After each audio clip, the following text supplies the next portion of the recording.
मृत्यु ठारू दुनिया रे क्यों जिनस बड़ कौन जानते आर उत्तर जदि जानी ना तेरे जाणिकी आप आश्चर्य हो कारण भिडियो मुझे बहुत बढ़िया जिनस विषय आज आलोचना करने जाऊँगी तेणु भिडियो को संपूर्ण रूपे देखूँ।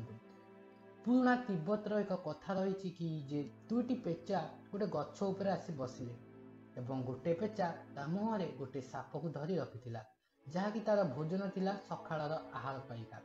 अन्य पेचाटी गोटे मूषा को धरी रखी दुहे जमती गोटे गछ उपर आसी पाखापाखि बसिले से समय जनक मुहरे साप और अन्य जनक मुहरे मूषा धरी जितेबाला सापटी मूषा को देखिला तो यह भूलीगला कि से मरण जंतारे अन्य कहा मुहरे रही एवं मूषाटी साप को देखि डरी जाइथिला।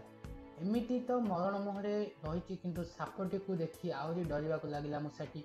यही घटना को देखि गोटे पेचा अन्य को पचारा कि भाई कौन रहस्य किसी जापार?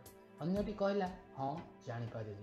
तेज सेटा हूँ जीभर स्वाद इच्छा प्रबल अटे जहाँ सामने एक मृत्यु देखा दे न थाए एवं यह जना पड़ा कि मरण ठू बड़ अटे भय।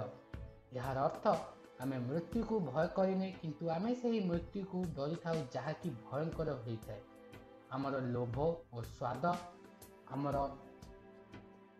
आमर लोभ और स्वाद अटे मात्रा प्रगढ़ रही है कि आम सामने मृत्यु थिले आम जानी पार न था।